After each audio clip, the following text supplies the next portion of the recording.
seolah-olah diciptakan mitos bahwa dia tidak tersentuh oleh hukum. Oleh karena itu kita ingin mendorong KPK supaya orang ini segera diperiksa. Nggak boleh ada seseorang secara individu mengatur negara ini.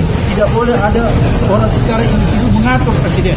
Oleh karena itu tegas sikap kita semua bahwa kita meminta KPK untuk segera melakukan penyelidikan, investigasi lebih cepat terhadap kasus proyek strategis nasional dan yang berkaitan dengan proyek-proyek strategis nasional yang ada di kedua. Dan ini merupakan gunung es. Saya pikir untuk sementara itu. Hanya aduan yang diadukan kepada pihak yang diadukan juga. Karena KPK mempunyai kewenangan untuk melakukan penyidikan terhadap penyelenggara-negara sesuai dengan undang-undang. Maka selain penyelenggara negara, yang swasta juga penyelenggara negara itu siapa? Mulai dari kementerian sampai aparat tingkat bawah, kabupaten, provinsi, maupun sampai yang paling di atas. Jadi semua kita minta diperiksa. Siapa? Saya pikir yang kita lakukan adalah pintu masuk untuk membongkar legalisasi perampokan negara yang dilakukan oleh Presiden Jokowi selama 10 tahun. Legalisasinya banyak sekali melalui PSN, penyiaran tambang, pengambilan hutan, perkebunan, lahan dan lain-lain. Itu pintu masuknya. Nah, titik 2 itu adalah puncak gunung es terjadinya kehilangan aset negara yang diserahkan kepada pihak swasta lewat kewenangan yang melebihi kekuasaan yang melebihi kewenangan. Itu yang terjadi.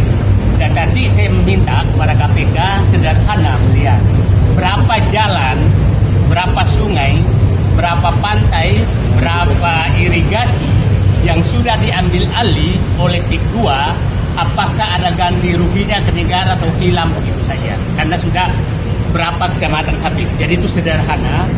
Cek di Google Earth apakah PIK 2 yang ada sekarang itu tidak mengambil laut. Siapa tahu sebenarnya sudah ngambil laut, yang tidak persoalkan ini yang rencana diambil. Itu harus diperiksa semua. Kalau memang terjadi, maka itu harus kembalikan negara, dan siapa yang mengambil secara tidak sah, semua yang terlibat itu harus kena sanksi hukum, termasuk yang memberikan izin. Kita harus ingat bahwa saya berpendapat bahwa terjadi rekayasa besar di Pantai Indah Kapuk.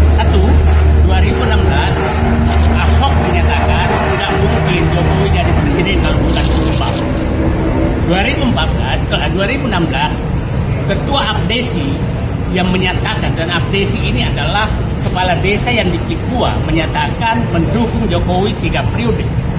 Di akhir masa jabatan Jokowi menerbitkan PSN PIK 2. Jadi sangat susah dibantah bahwa pusat kekuasaan pengendali Jokowi adalah PIK 2.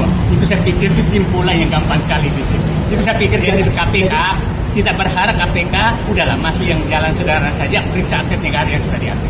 Jadi confirm yang dilaporkan adalah aduan Jokowi atau ada nama lain?